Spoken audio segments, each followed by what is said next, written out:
अल्लाह ने इस दुनिया में लाखों नबियों को भेजा। उन नबियों की कौमें अलग अलग थी, उन नबियों की शरीयतें अलग अलग थी, लेकिन उन तमाम नबियों में एक चीज ऐसी थी जो कॉमन थी। एक चीज ऐसी थी जो सारे नबियों को एक धागे में पिरो देती है। वो कौन सी चीज थी? वो अल्लाह की तौहीद थी। वलक़द बअसना फी कुल्लि उम्मतिन रसूलन अन इअ्बुदुल्लाह वज्तनिबुत तागूत। हमने हर उम्मत में नबियों को भेजा, रसूलों को भेजा, और हर उम्मत को यही पैगाम दे करके भेजा, अन इअ्बुदुल्लाह वज्तनिबुत तागूत, एक अल्लाह की इबादत करो और गैरुल्लाह की इबादत से अपने दामन को बचाओ। सारे नबियों की दावत तौहीद। और इसीलिए हम कहते हैं कि अगर हमारी दावत और तबलीग में तौहीद नहीं है तो वो दावत और तबलीग नबियों की दावत और तबलीग नहीं है। अगर हम लोगों को तौहीद की तरफ नहीं बुलाते हैं तो फिर हमारी दावत का कोई मतलब नहीं है। मेरे प्यारे अल्लाह के प्यारे नबी जनाब मोहम्मद रसूलुल्लाह सल्लल्लाहु अलैहि वसल्लम हजरत मुआज इब्न जबल को यमन भेजे।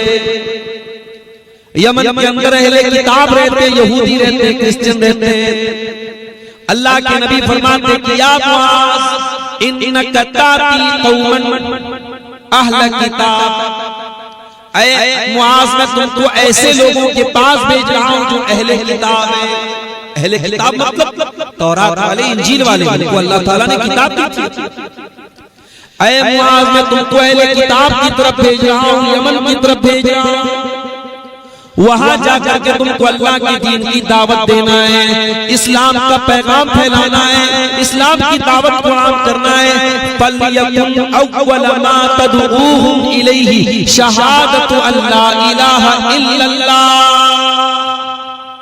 ऐ मुआज, सबसे पहली दावत जो तुम्हें वहां जाकर के लोगों को देना है वो अल्लाह ताला की तौहीद की दावत देना है। उनको जाकर के ये बताना है कि अल्लाह के सिवा कोई इबादत के लायक नहीं। तौहीद की दावत सबसे पहले। इसका मतलब ये हुआ कि हमारी तबलीग और हमारी दावत का आगाज तौहीद से हुआ। अगर हमारी दावत में तौहीद नहीं है तो हमारी दावत सुन्नत के खिलाफ है, हमारी दावत रसूल के बताए हुए मनहज के खिलाफ है।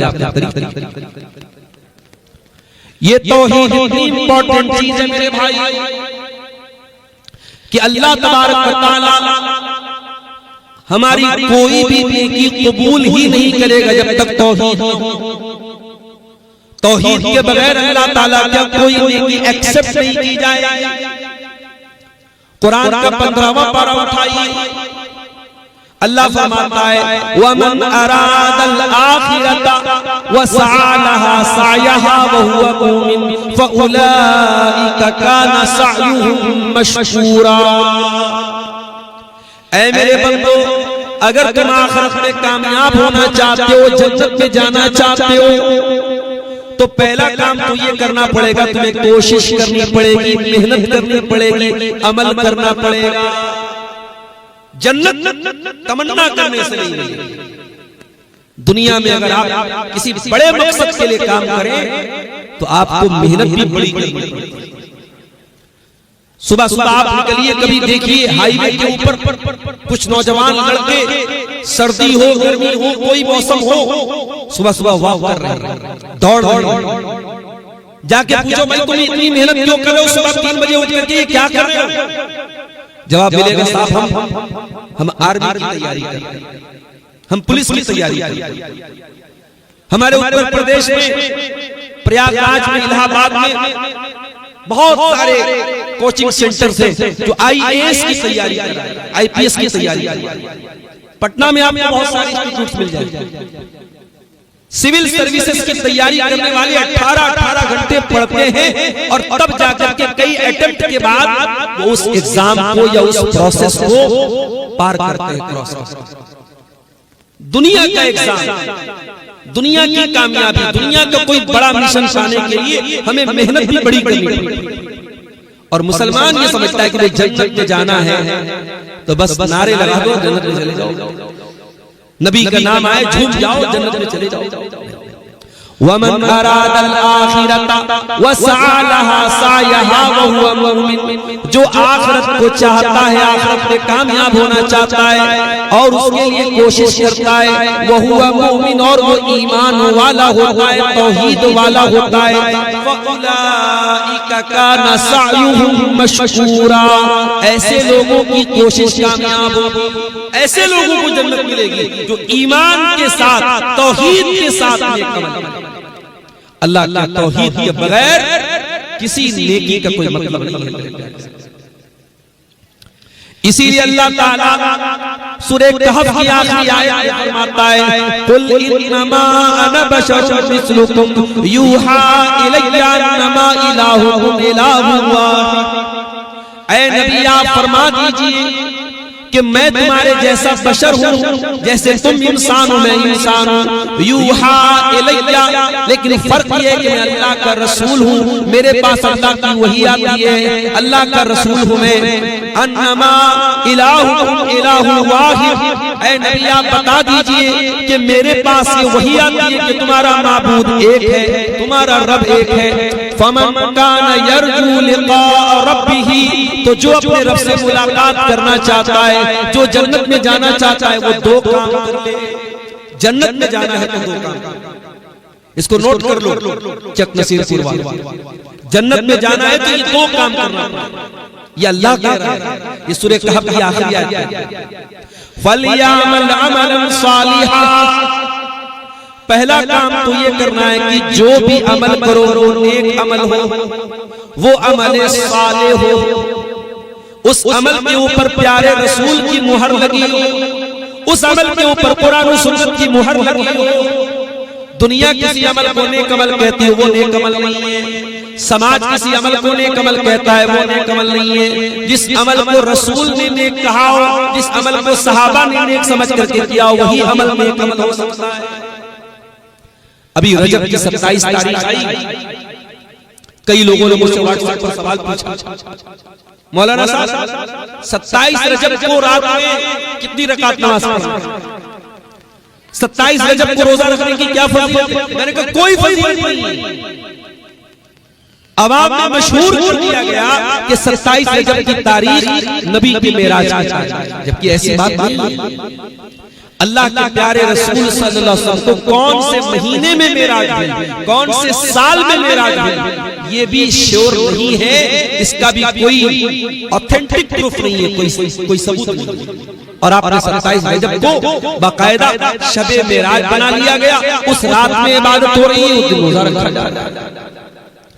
अल्लाह कह रहा है फलयामल अमलन सालिहा, अगर कामयाब होना है, अगर अल्लाह से मुलाकात करना है, अगर जन्नत में जाना है, तो जो अमल करो वो नेक अमल करो। और दूसरी कंडीशन क्या है, वला युशरिक बिइबादत रब्बिही अहदा, अपने रब की इबादत में किसी को शरीक मत करना, शिर्क मत करना, तौहीद पर कायम रहना। अल्लाह ताला के यहाँ अगर कामयाब होना है तो नेक अमल करना, नबी की सुन्नत के मुताबिक अमल करना और शिर्क मत करना, ये दो कंडीशन है। इसीलिए अल्लामा इब्न तैमिया रहमतुल्लाह अलैह कहते हैं कि पूरे इस्लाम का खुलासा इस आयत के अंदर बता दिया गया। इसमें दो सवालों का जवाब दे दिया गया, इबादत किसकी, इबादत सिर्फ अल्लाह की, और इबादत कैसी, इबादत रसूल की जैसी। आज अगर कोई नौजवानों से पूछे कि भाई तौहीद का मतलब बताओ, यकीन कीजिए हमारे बहुत सारे नौजवान तौहीद का मतलब भी नहीं बताते।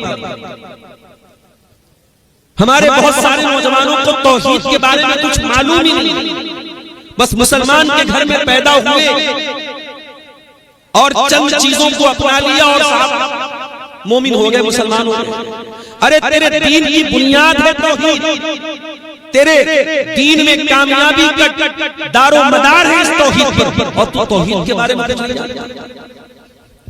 मेरे प्यारे साथी, मरने के बाद जब हम कब्र में जाएंगे, कब्र में अल्लाह के नबी फरमाते मुनकर नकीर आएंगे, दो फरिश्ते आएंगे और वो सवाल करेंगे। अब्दुल गफ्फार साहब से भी सवाल किया जाएगा मौलाना जमील अख्तर शफीक साहब से भी सवाल किया जाएगा, आपसे भी सवाल होगा, आलिम से भी होगा, जाहिल से भी होगा। तमाम लोगों को 3 सवालों को फेस करना पड़ेगा कब्र के अंदर। फरिश्ता पूछेगा पहला सवाल, मन रब्बुका, तेरा रब कौन है? हमें तो लगता है साहब बड़ा सिंपल सवाल है, फट से जवाब दे देंगे हमारा रब अल्लाह। नहीं, ये इतना सिंपल सवाल नहीं है कि आपसे पूछा गया आपने बता दिया। अल्लाह के नबी फरमाते मोमिन कहेगा रब्बी अल्लाह, मेरा रब अल्लाह है। फरिश्ता सवाल पूछेगा मन नबियों का, तेरे नबी कौन है? मोमिन कहेगा मेरे नबी मोहम्मद सल्लल्लाहु अलैहि वसल्लम है। फरिश्ता पूछेगा माँ दीनों का, तेरा दीन क्या है? मोमिन कहेगा मेरा दीन इस्लाम है।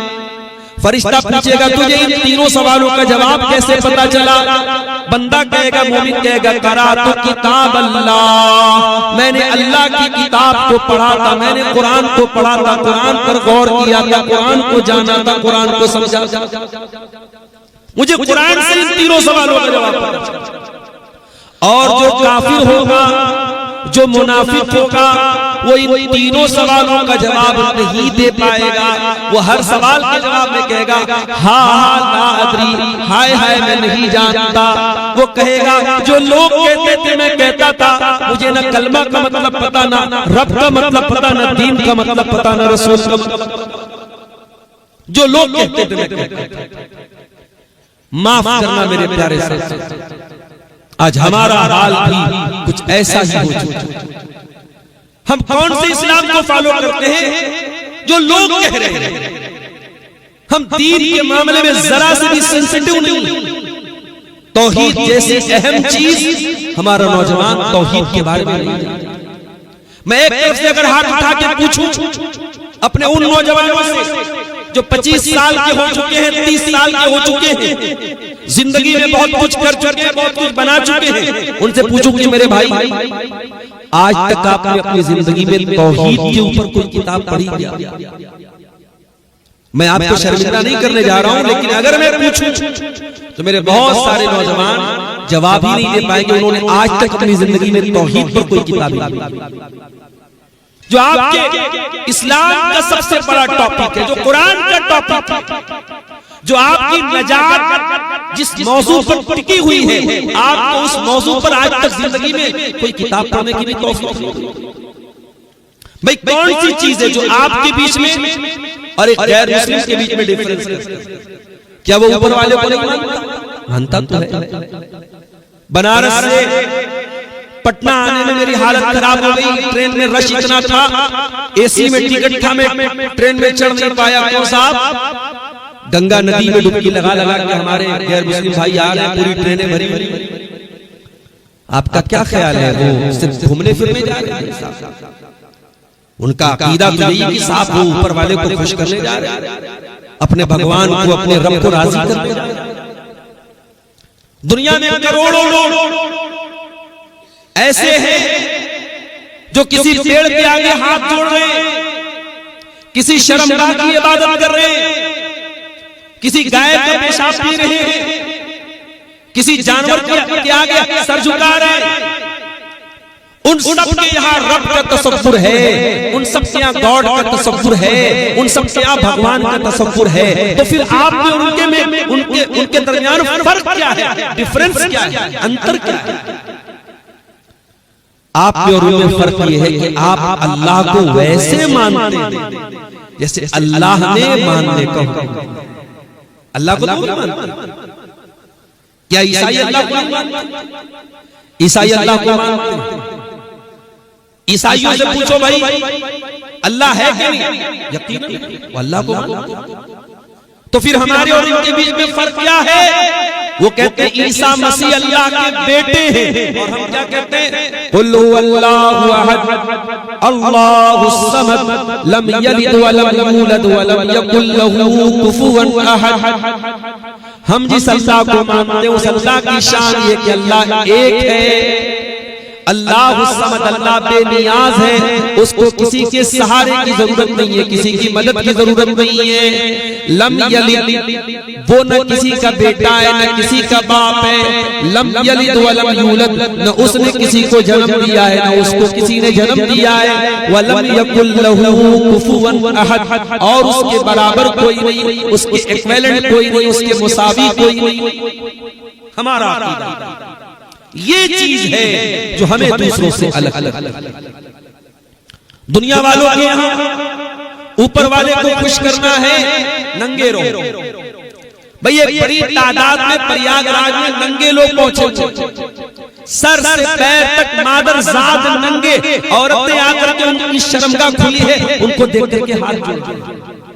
हमारी और आपकी तो आंखें बंद हो जाएगी हमारे शर्म। हम तो ये मंजर देख करके या तो हमें हंसी आएगी या अफसोस होगा कि भाई ये क्या हुआ है, मगर वो उसको भक्ति समझ रहा है, वो उसको इबादत समझ रहा है।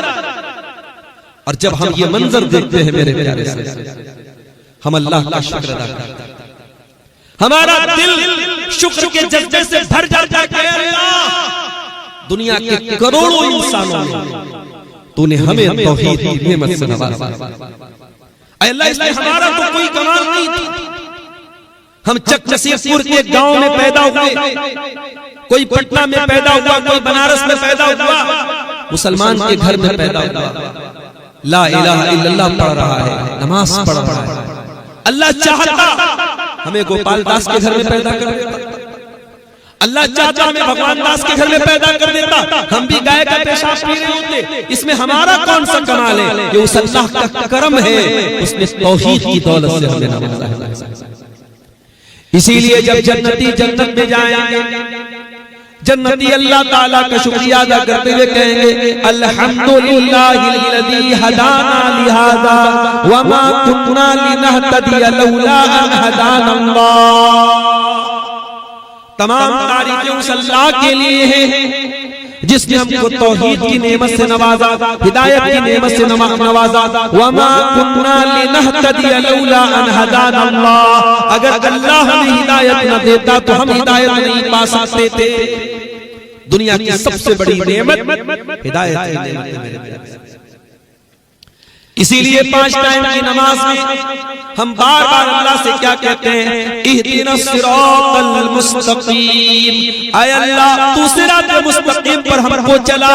सिरातल लज़ीना अनअमता अलैहिम, ऐ अल्लाह तू उनके रास्ते पर चला जिन पर तेरा इनाम हुआ। तू नबियों के रास्ते पर चला, तू सिद्दीकीन के रास्ते पर चला, तू शुहदा के रास्ते पर चला, तू सालिहीन के रास्ते पर चला। गैरिल मग़दूबि अलैहिम वलद्दाल्लीन, ऐ अल्लाह उनके रास्ते पर न चला जिनके ऊपर तेरा गजब नाजिल हुआ, उनके रास्ते पर न चला जो भटक गए, जो गुमराह। ये वो दुआ है, सूरह फातिहा दुआ है मेरे भाई, और सबसे जामे दुआ है, सबसे बेहतरीन दुआ है। हम 5 टाइम की नमाज में, सिर्फ फर्ज नमाज में 17 बार ये दुआ मांगते। इतनी बड़ी नेमत है हिदायत, ये नेमत हमें फ्री में मिली, बैठे बिठाए मिली। तौहीद की ये दौलत हमने कुछ खो करके हासिल की। हमें न जान कुर्बान करनी पड़ी, न माल कुर्बान करना पड़ा, न बच्चे कुर्बान करने पड़े, न परिवार कुर्बान करना पड़ा। इस नेमत की कदर पूछना है तो सहाबा किराम ने इस तौहीद के लिए क्या नहीं लुटाया मेरे भाई।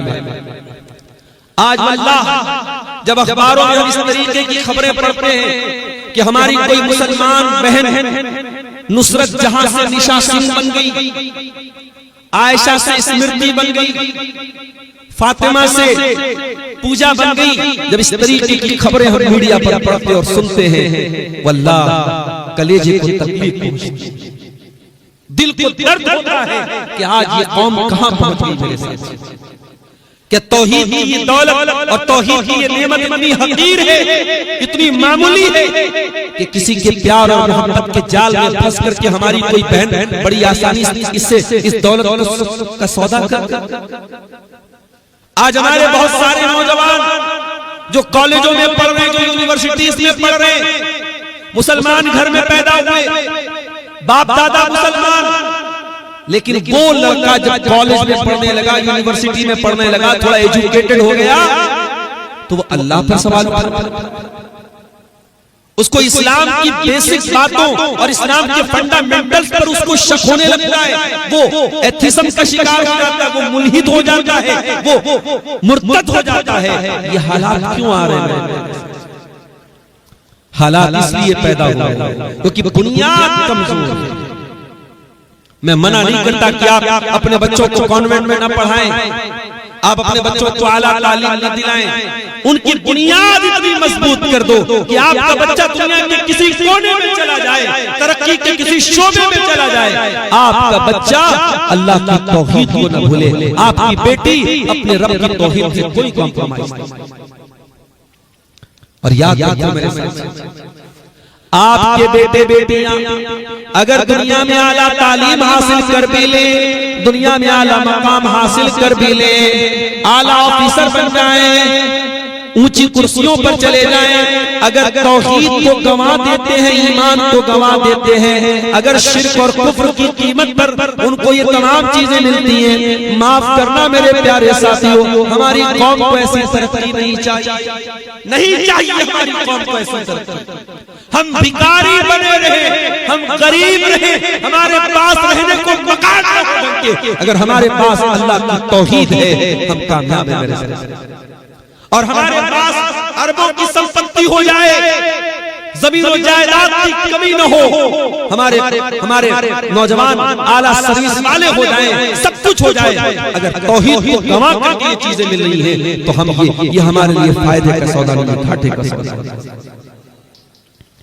कल कयामत के दिन अल्लाह पूछेगा, ऐ मेरे बंदे तू क्या लाया? हम तो बहुत ज्यादा मुत्तकी नहीं है, बहुत ज्यादा परहेजगार नहीं है, बहुत ज्यादा नमाजी नहीं है, ऐ अल्लाह बहुत ज्यादा रोजा नमाज तो लेके नहीं आए हैं, बहुत ज्यादा मुत्तकी तो नहीं है, ऐ अल्लाह नेकियों का बहुत ज्यादा पिटारा तो हमारे पास नहीं है, लेकिन ऐ अल्लाह तेरी तौहीद लेकर के आए हैं, ऐ अल्लाह ये पेशानी झुकी है तो तेरे दर पे झुकी है, ऐ अल्लाह अगर बड़ाई बयान की है तो तेरी बयान की है, ऐ अल्लाह अगर हाथ उठाए तो तेरी बारगाह में उठाए, ऐ अल्लाह तेरी तौहीद से कभी कोई समझौता नहीं किया है, तेरी तौहीद को कभी नहीं छोड़ा है, अगर ये दौलत हम लेके जाएंगे। अब अल्लाह का ऐलान, इन्नल्लज़ीना कफ़रू व मातू व हुम कुफ़्फ़ार फलन युक़बल मिन अहदिहिम मिल्कुल अर्ज़ि ज़हबा। ऐ मेरे बंदो, जो लोग ईमान के बगैर दुनिया से चले गए, कुफ्र की हालत में मर गए, अगर वो जमीन भर के सोना भी लेके आ जाए, उनके पास जमीन भर के सोना भी आ जाए, और अल्लाह के अजाब से बचने के लिए, जहन्नम से बचने के लिए अगर वो जमीन भर के सोना भी दे दे, उनका जमीन भर के सोना भी अल्लाह कबूल नहीं करेगा।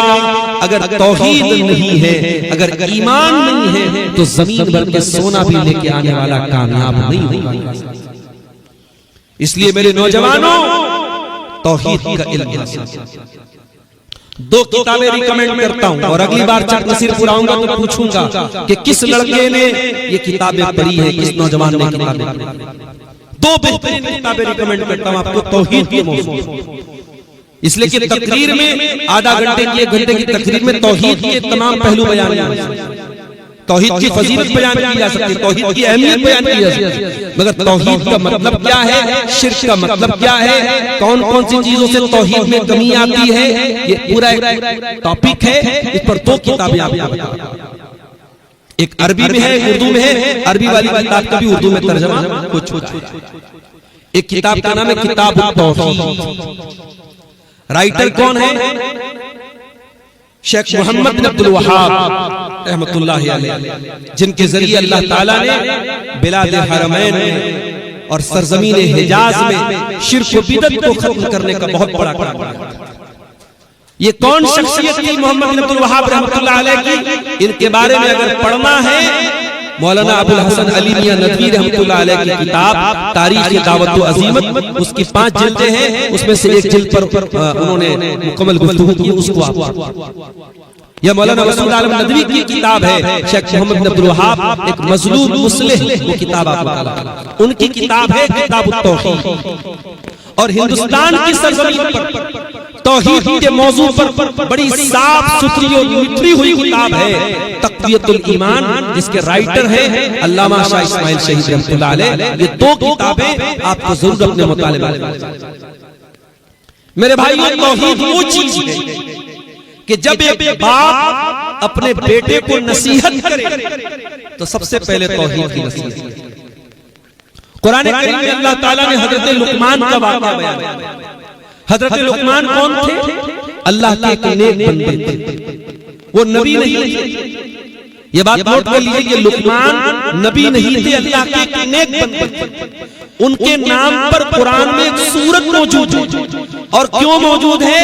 क्योंकि लुकमान को अल्लाह ताला ने हिकमत दी थी, बहुत हिकमत वाले थे, बहुत जीनियस इंसान थे। अल्लाह ताला ने उनको बहुत जीनियस बनाया। हजरत लुकमान अपने बच्चे को नसीहत करते हैं और उन्होंने अपने बच्चे को जो नसीहत की थी वो नसीहत इतनी कीमती थी कि अल्लाह ताला ने कुरान और नसीहतों को बयान कर दिया है। हजरत लुकमान जब अपने बच्चे को नसीहत करते हैं तो पहली नसीहत क्या करते हैं?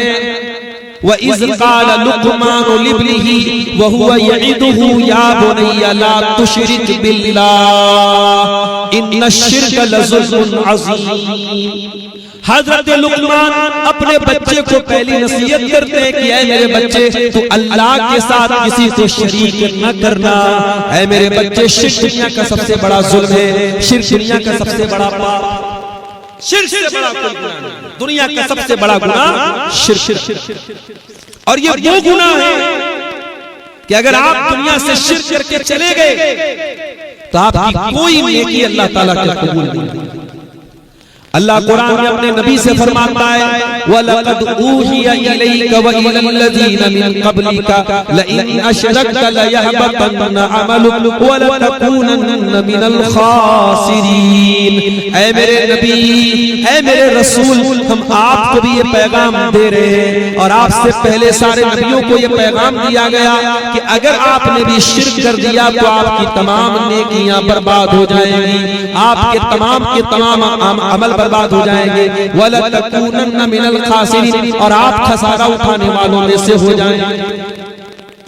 सूरह अनाम के अंदर अल्लाह ताला ने 18 नबियों का जिक्र करने के बाद फरमाया वलौ अशरकू लहबिता अन्हुम मा कानू यामलून। अगर हमारे ये 18 पैगंबर भी अगर शिर्क कर देते तो इनके तमाम अमल बर्बाद हो जाते, इनकी नेकियां बर्बाद हो जाती। मेरे प्यारे साथियों, तौहीद के बगैर अल्लाह ताला के आपकी किसी नेकी का कोई मतलब नहीं है। और शिर्क करके अगर कोई गया है तो अल्लाह ताला के वो कभी कामयाब नहीं हो सकता। इन्नहु मन युश्रिक बिल्लाहि फक़द हर्रमल्लाहु अलैहिल जन्नह व मअवाहु अन्नार व मा लिज़्ज़ालिमीन मिन अंसार। जो शिर्क करके दुनिया से जाएगा, अल्लाह फरमाता है उसके लिए जन्नत हराम हो जाएगी, उसका ठिकाना जहन्नम होगा और ऐसे जालिमों का कोई मददगार नहीं। ये है तौहीद। और यहां एक बात और नोट कर लीजिए, जिसको तौहीद की अहमियत पता चल जाए, जिसके दिल में तौहीद की मोहब्बत पैदा हो जाए, तो फिर ये वो सौदा है जो दिल से जल्दी उतरता नहीं है। मेरे साथ दिल में अगर तौहीद की मोहब्बत पैदा हो गई तो फिर इस राह में सब कुछ गंवा करके भी आपको नुकसान महसूस नहीं होगा। आपको लगेगा यार इतनी बड़ी दौलत के लिए जान क्या चीज। आइए मैं कुछ मिसालें आपको देता हूं। मूसा अलैहिस्सलाम फिरौन के दरबार में खड़े, सामने जादूगर है, जादूगरों से मूसा अलैहिस्सलाम का मुनाजरा होने वाला है, मुकाबला होने वाला है। फिरौन ने जादूगरों से वादा किया है, ऐ जादूगरों, अगर तुमने मूसा को हरा दिया हम तुमको अपना मुकर्रब बना लेंगे, अपना करीबी बना लेंगे, तुमको बड़ा इनाम देंगे। मूसा अलैहिस्सलाम ने जादूगरों से कहा कि पहले तुम अपना जादू दिखाओगे या पहले मैं अपना अमल करके दिखाऊं।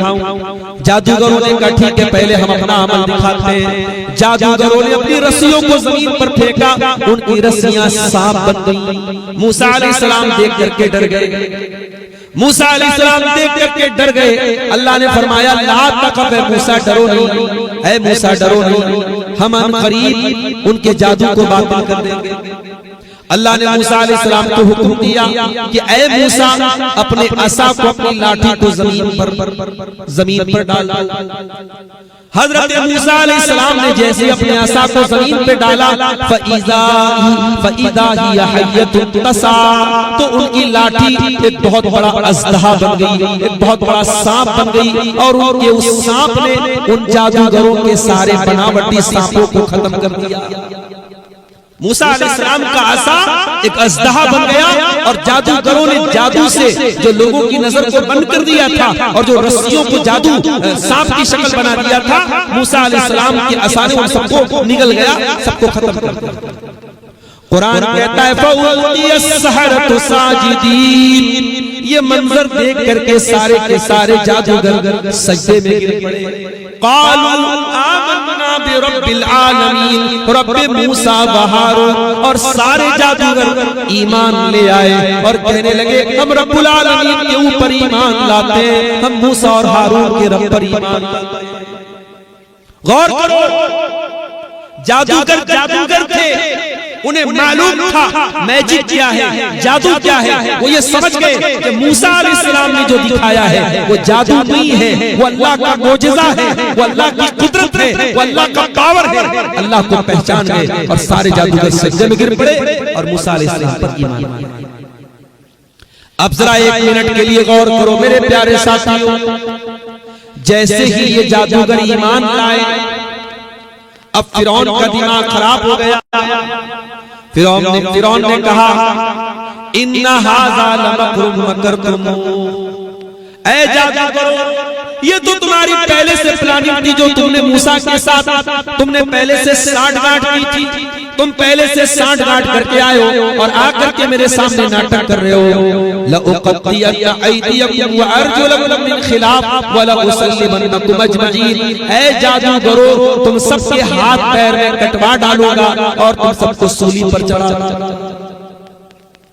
जादूगरों को ईमान लाए अभी 5 मिनट नहीं हुआ है, 5 मिनट के ईमान की ताकत देखो मेरे प्यारे साथी। हम और आप तो पैदाइशी मुसलमान हैं, हमारे दिल में ईमान की कितनी मोहब्बत है, तौहीद की कितनी मोहब्बत है। जरा कंपैरिजन कर लो, जरा मुआज़ना कर लो, जरा मुकाबला कर लो। अभी जादूगरों को ईमान लाए 5 मिनट हुआ है, ईमान की मोहब्बत उनके दिल में कैसे पैदा हो चुकी है। फिरौन धमकी दे रहा है, ऐ जादूगरों तुम्हारे हाथ पैर कटवा डालूंगा, तुमको सूली पे चढ़ा दूंगा। जादूगर कहते ला दैरा इन्ना इला रब्बिना मुनक़लिबून, ऐ फिरौन मेरे हमारे हाथ पैर तू कटवा दे, हमारी गर्दनें तू उड़ा दे, हमें सूली पे चढ़ा दे, हमें कोई फर्क पड़ने वाला नहीं है। इन्ना इला रब्बिना मुनक़लिबून, हमें तो मर करके अपने रब के पास ही जाना है।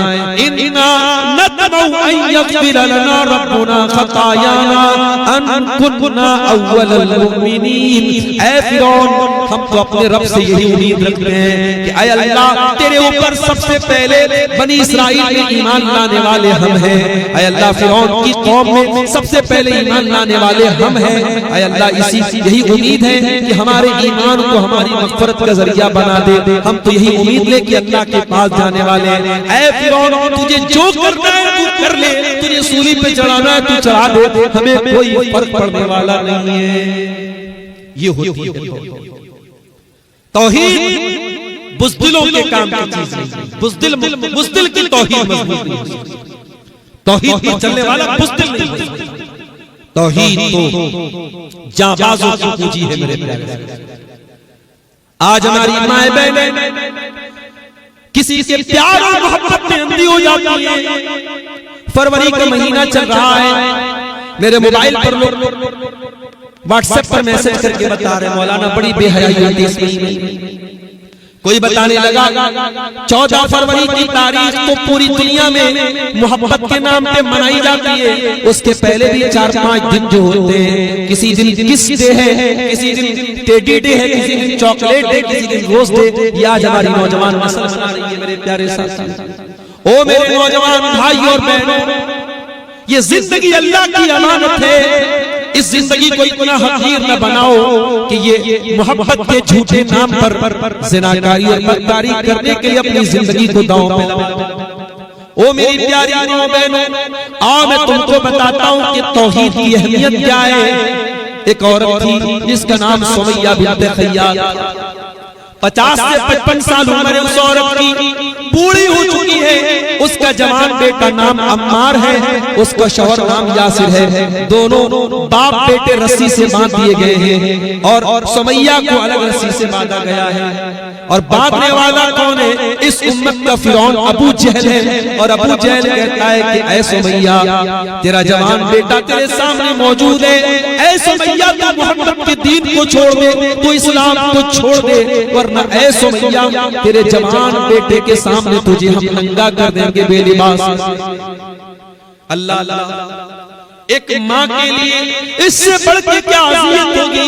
एक माँ को उसके जवान बेटे के सामने बेलिबास कर दिया जाए, नंगा कर दिया जाए। ओ लोगों, सुमैया बिन्त खय्यात अपने जवान बेटे के सामने नंगा हो जाना गवारा कर लेती है, बेलिबास हो जाना गवारा कर लेती है, मगर तौहीद को छोड़ना गवारा नहीं करती। अल्लाह की तौहीद से कोई समझौता नहीं करती।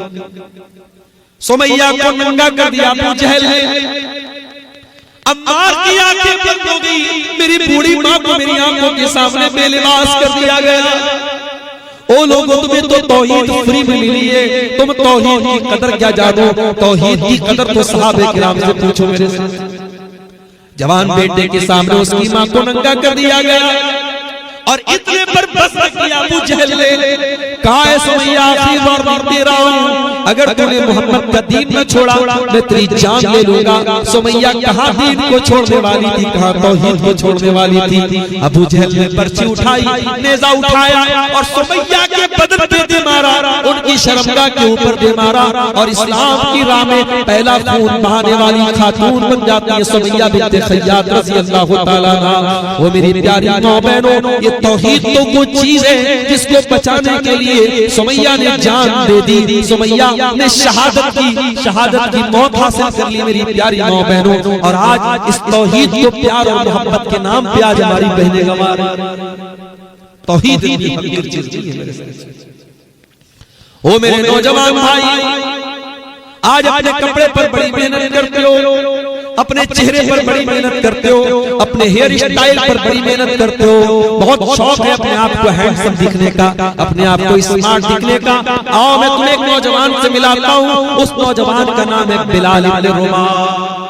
बिलाल इब्न रबाह हबशा का रहने वाला काला कलूटा गुलाम है। वो कोई हैंडसम नहीं है, कोई स्मार्ट नहीं है, वो तुम्हारी तरह कोई अच्छा हेयर स्टाइल का मालिक नहीं है। लेकिन हाँ, बिलाल काला तो है, बिलाल का शरीर तो काला है, मगर बिलाल के सीने में जो दिल है वो दिल अल्लाह ताला की मोहब्बत से मामूर है, वो दिल अल्लाह ताला की तौहीद से मामूर है। बिलाल का मालिक उमैया बिन खल्फ अरब के तपते हुए सहरा पर बिलाल को लेटा देता है और बिलाल के सीने पर गर्म पत्थर रख देता है और बिलाल से कहता है कि बिलाल, हम तुझे ये टॉर्चर करना बंद कर देंगे, हम तुझे ये तकलीफें देना बंद कर देंगे। ऐ बिलाल, बस तू अल्लाह ताला की तौहीद से बाज आ जा, तो तौहीद को छोड़ दे, तू इस्लाम को छोड़ दे। ऐ बिलाल, हम तुझे तकलीफ देना छोड़ देंगे। बिलाल गरम पत्थर उसके सीने पर रखा हुआ है। बिलाल की पीठ सहरा की रेत से पिघल रही है, मगर बिलाल की ज़बान से अच्छे तरीके से आवाज भी नहीं निकल रही है। मगर मेरे प्यारे साथियों, बिलाल को पता है कि तौहीद की क्या अहमियत है। बिलाल उस नाजुक मोड़ पर भी कहते हैं, अहद अहद अहद, मेरा अल्लाह एक है, मेरा रब एक है। मैं उस एक अल्लाह की तौहीद से कोई समझौता करने वाला नहीं। तौहीद तो ये है कि खुदा हश्र में कहते, ये बंदा दो आलम से खफा मेरे, सारी दुनिया को नाराज करके अल्लाह को राजी कर लेना, ये तौहीद है मेरे प्यारे साथियों। और ये तौहीद का पाठ पढ़ाया जनाब मोहम्मद रसूलुल्लाह सल्लल्लाहु अलैहि वसल्लम ने और आपके सहाबे किराम ने इस पाठ पर सीखा है।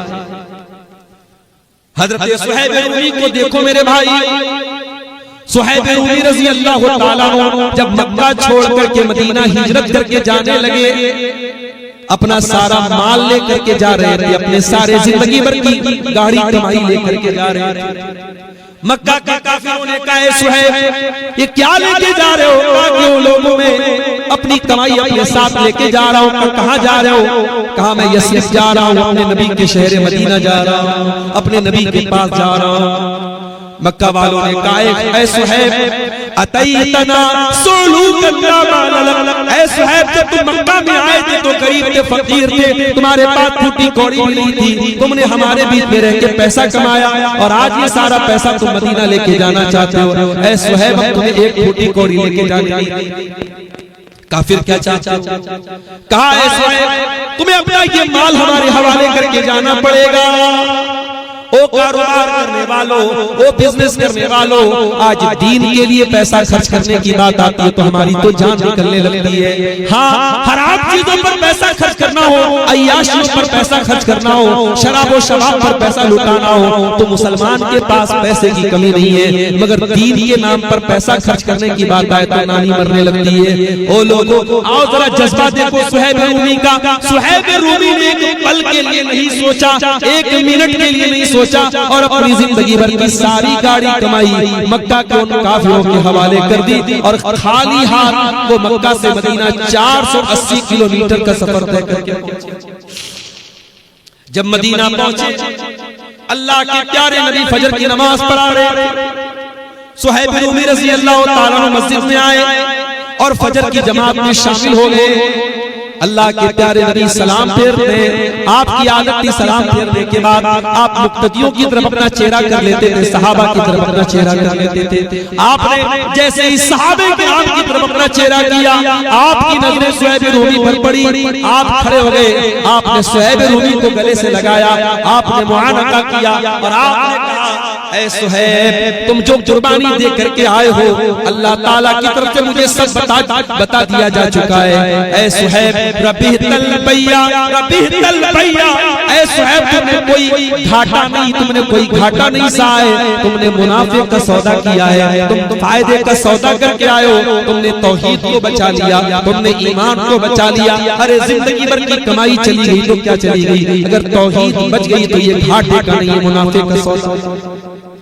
काश मेरे साथ इस तौहीद की अहमियत हमें मालूम।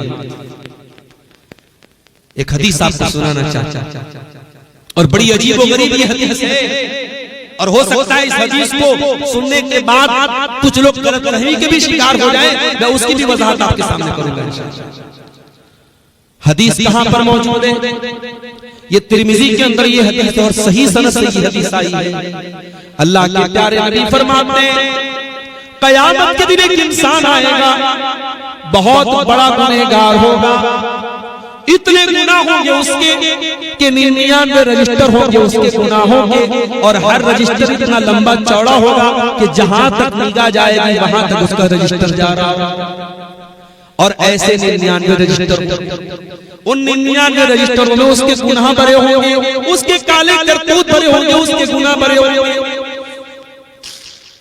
अल्लाह पूछेगा मेरे बंदे ये इतने सारे गुनाह तू करके आया है, अज़लमका कतबती अल-हाफ़िज़ून, ऐ मेरे बंदे सच बताना कहीं ऐसा तो नहीं कि मेरे गुनाह लिखने वाले फरिश्तों ने, नेकी लिखने वाले फरिश्तों ने तेरे साथ कोई अत्याचार कर दिया है, तेरे साथ कोई जुल्म कर दिया है, कहीं ऐसा तो नहीं कि कुछ गुनाहों को ज्यादा लिख दिया है। सच बताना ऐ मेरे बंदे, क्या मेरे फरिश्तों ने तेरे ऊपर कोई जुल्म तो नहीं किया है? बंदा कहेगा अल्लाह तेरे फरिश्तों ने कोई जुल्म नहीं किया। फिर अल्लाह पूछेगा अलका उज़्र, क्या तेरे पास कोई उज़्र है, कोई बहाना है, कोई एक्सक्यूज है? बंदा कहेगा अल्लाह मेरे पास कोई उज़्र नहीं है, मैं मानता हूँ, मैं तस्लीम करता हूँ, मैं एक्सेप्ट करता हूँ, मैं स्वीकार करता हूँ ये सारे गुनाह मैंने किए। अल्लाह फरमाएगा मेरे बंदे कोई बात नहीं, आज तेरे ऊपर कोई जुल्म नहीं होगा। फिर अल्लाह ताला मीज़ान अमल पर, उस तराजू पर जिस तराजू पर हम सब के गुनाहों को और नेकियों को तौला जाएगा, और वो तराजू कैसा तराजू होगा मेरे प्यारे भाइयों? हाय हाय, दुनिया में सबसे बड़ा तराजू सोनार का तराजू होता है, सबसे खतरनाक तराजू तो सोनार का तराजू होता है। सोनार अपने तराजू पर औरतों के नाक की नथिया रख के बता देता है कि उस नाक की नथिया का वजन कितना है, लेकिन अल्लाह का तराजू कैसा होगा? अल्लाह कुरान में फरमाता है अल्लाह कुरान के 18वें पारे में फरमाता है वनज़उल मवाज़ीनल क़िस्त लियौमिल क़ियामा, हम क़यामत के दिन इंसाफ का तराजू रखेंगे, फला तुज़लमु नफ्सुन शैया, और उस तराजू पर किसी के साथ कोई जुल्म नहीं होगा। व इन काना मिस्काल हब्बतिन मिन खरदलिन अतैना बिहा व कफा बिना हासिबीन। एक राई के दाने के बराबर तुमने कोई अमल किया होगा, रात में किया होगा, दिन में किया होगा, एक राई के दाने के बराबर भी अगर तुमने कोई अमल किया है, अल्लाह के तराजू पर सामने आ जाएगा। अल्लाह हिसाब लेगा तो एक एक चीज का हिसाब। दुआ करो अल्लाह हम सबका आसान हिसाब ले मेरे साथ, अल्लाह हमारा आसान हिसाब ले, वरना एक एक चीज का हिसाब लिया जाएगा तो हम तो हलाक हो जाएंगे। अल्लाह के नबी फरमाते हैं उस इंसान के गुनाहों के 99 रजिस्टर तराजू के एक पलड़े पर रखे जाएंगे, और उसके बाद जो नेकियों का पलड़ा होगा उस पलड़े के ऊपर एक छोटा सा कार्ड रखा होगा, जिस कार्ड के ऊपर ला इलाहा इल्लल्लाह लिखा होगा। वो इंसान इतना बड़ा गुनहगार था, लेकिन मरने के पहले वो सच्ची तौहीद वाला बन गया था, ला इलाहा इल्लल्लाह के रास्ते पर आ गया था, तौहीद के रास्ते पर आ गया था, और तौहीद का इकरार करने के बाद और अल्लाह की तौहीद का कलमा पढ़ने के बाद कोई इंसान अल्लाह को प्यारा हो गया था, उसको कोई नेकी करने का मौका भी नहीं मिल पाया था। इसलिए उसके नाम आमाल में नेकियों के पलड़े में बस वही एक कार्ड होगा, जिस कार्ड के ऊपर ला इलाहा इल्लल्लाह लिखा था, और बाकी कोई नेकी उसके नाम आमाल में नहीं थी। अल्लाह के नबी फरमाते जब तराजू को तौला जाएगा तो 99 गुनाहों का रजिस्टर देखकर और उधर एक छोटा सा कार्ड देख करके वो बंदा कहेगा ऐना हाज़िही सिजिल्लात मा हाज़िहिल बताक़ा, ये छोटा सा कार्ड मुझे कहां तक बचा पाएगा, मेरे गुनाहों के 99 रजिस्टर है, ऐ अल्लाह ये छोटा सा कार्ड मुझे कहां से बचा पाएगा। अल्लाह के नबी फरमाते हैं जब तराजू पर तौला जाएगा फताशतिस सिजिल्लात, तो गुनाहों के 99 रजिस्टर हल्के पड़ जाएंगे और तौहीद वाला कार्ड भारी पड़ जाएगा। इसलिए कि अल्लाह की तौहीद से ज्यादा वजनदार कोई चीज नहीं है। अल्लाह ये है तौहीद, ये तौहीद अगर है तो जन्नत की गारंटी है। अल्लाह तबारक व तआला की मशीयत के ऊपर है। अगर हमसे कुछ गुनाह हुए हैं और हम अल्लाह ताला से तौबा कर लेते हैं, अल्लाह हमें हमारे उन गुनाहों को माफ कर देगा। लेकिन अगर तौहीद पर गए हैं तो जन्नत कन्फर्म है इंशाअल्लाह, और तौहीद नहीं है तो जहन्नम कन्फर्म है। इसलिए इस तौहीद को समझो मेरे भाई। अपने नौजवानों से कहना चाहूंगा कि दीन से जुड़ो तो मजबूती के साथ जुड़ो। दीन के साथ ऐसा रिश्ता ना हो कि बस चलो ठीक है काम चलाओ रिश्ता है, साल में एक बार जलसा करा लिया, मौलाना लोगों को बुला दिया, दावत खिला दी, नहीं। दीन से गहरा रिश्ता, दीन से ऐसा रिश्ता हो कि आपका मेंटल रिश्ता भी हो, आपका साइकोलॉजिकल रिश्ता भी हो, आपका कल्चरल रिश्ता भी हो, दीन आपकी जिंदगी में भी हो, दीन आपकी नमाज में भी हो, दीन आपके अखलाक में भी हो, दीन आपके किरदार में भी हो। आज मसला यही है हमारे साथ। हम मस्जिद के अंदर तो दीनदार हैं, लेकिन शादी ब्याह में हम दीनदार नहीं। हम नमाज में तो दीनदार हैं, लेकिन मार्केट में जब बिजनेस करते हैं तब हम कारोबारी हैं, तब हम दीनदार नहीं हैं। नहीं मेरे साथ मोहम्मद अकरम सल्लल्लाहु अलैहि वसल्लम ने हमें जो दीन दिया है वो दीन हमें बिजनेस करना भी सिखाता है, वो दीन हमें लेन देन करना भी सिखाता है, वो दीन हमें अपनी बीवी का हक अदा करना भी, और हमें फख्र है, हमें नाज है कि अल्लाह ताला ने हमें प्रैक्टिकल दीन दिया है। हमारे दीन का कोई हुक्म ऐसा नहीं है जो इंसानी फितरत के खिलाफ। भाई आप देखिए, अगर हमारे दीन में भी होता कि नंगे रहो तो ऊपर वाला खुश हो जाएगा, नऊजुबिल्लाह, तो कितना अजीब लगता है। आज ये नंगे लोगों को देख करके हमें और आपको अजीब लगता है कि नहीं लगता? आज कितने लोग हैं जो अल्लाह को राजी करने के लिए शादी नहीं करते, अपने आप को दुनिया से आजाद कर लेते कि साहब मेरा दुनिया से कोई लेना देना नहीं। लेकिन हमने जो दीन हासिल किया है, हम जिस दीन पर चलते हैं, वो दीन हमें क्या सिखाता है? रब्बना आतिना फिद दुनिया हसना व फिल आखिरति हसना व क़िना अज़ाबन नार। ऐ परवरदिगार, तू दुनिया की भी भलाई हमको अता फरमा और आखिरत की भी भलाई तू हमको अता फरमा, और जहन्नम के अजाब से तू हमको बचा ले। हम जिस नबी का कलमा पढ़ते हैं, उस नबी ने शादी भी की, उस नबी को बच्चे भी हुए, वो नबी एक बेहतरीन शौहर भी थे, वो नबी एक बेहतरीन बाप भी थे, वो नबी एक बेहतरीन बेटे भी थे, वो नबी लक़द कान लकुम फी रसूलिल्लाहि उस्वतुन हसना। ऐ ईमान वालों, हमने अपने रसूल को तुम्हारे लिए नमूना बनाया है, उसवे हसना बनाया है, मॉडल बनाया है। वो नबी हर एतबार से हमारे लिए नमूना बन करके आए। इसलिए मेरे मेहमान साथियों, उस नबी की सीरत को पढ़ो, और उस नबी की जब सीरत को आप पढ़ेंगे तो आपको ये मिलेगा कि वो नबी जिए तो तौहीद पर जिए, और दुनिया से गए तो तौहीद पर गए, और सारी जिंदगी कुर्बानी देते रहे तो तौहीद ही देते रहे, और दावत देते रहे तो तौहीद ही देते रहे। इसलिए तौहीद को मेरे प्यारे साथियों अपनी जिंदगी का एक मरकज बना लो, एक नारा बना लो, एक मिशन बना लो। और हाँ, अगर आपके आसपास कुछ ऐसे लोग हैं जो तौहीद से दूर हैं, जो शिर्क कर रहे हैं, जो अल्लाह का इनकार कर रहे हैं, तो उनकी उस शिर्क और कुफ्र को देखकर आपके दिल में तकलीफ होनी चाहिए, और आपको ये फिक्र होनी चाहिए कि काश ये गैरुल्लाह की इबादत करने वाले ये भी तौहीद के रास्ते पे आ जाए। ये फिक्र भी हमारे नबी के दिल में रहा था। आखिरी बात कह के बात खत्म कर रहा हूं कि अल्लाह ताला ने अपने प्यारे रसूल सल्लल्लाहु अलैहि वसल्लम की खुसूसियत भी बयान की है। फलअल्लका बाक़िउन नफ्सका अला आथारिहिम इल्लम युमिनू बिहाज़ल हदीस असफा। ऐ मेरे हबीब, आपको लोगों के ईमान लाने की इतनी चिंता है, इतनी फिक्र है कि कहीं आप अपने आप को हलाल न कर दे, कहीं आप अपनी जान न दे दे। यानी नबी को लोगों के ईमान की, लोगों की तौहीद की इतनी फिक्र थी कि अल्लाह कह रहा है कि ऐ नबी, आप इस चिंता में, इस फिक्र में अपने आप को इतना घुला रहे हैं, इतना खत्म कर रहे हैं कि कहीं आपकी जान न चली जाए। तो ये हमारे नबी की सुन्नत है कि हम तौहीद पर लोगों को लाने की चिंता करें, कोशिश करें, और इसके लिए जो हो सके माल, तन, मन, धन से हम जो कुर्बानी दे सकते हैं करें। मेरे प्यारे साथियों, ये तौहीद की ताल्लुक से और नई नस्ल को तौहीद सिखाने के ताल्लुक से चंद बातें आपके सामने रखी गई। अल्लाह से हम दुआ करते हैं रब्बुल आलमीन हमें तौहीद को समझने की और मरते दम तक तौहीद पर कायम रहने की तौफीक अता फरमा, और हमारे वो तमाम भाई जो तौहीद की अहमियत से नावाकिफ है, तौहीद से दूर है, शिर्क में मुब्तला है,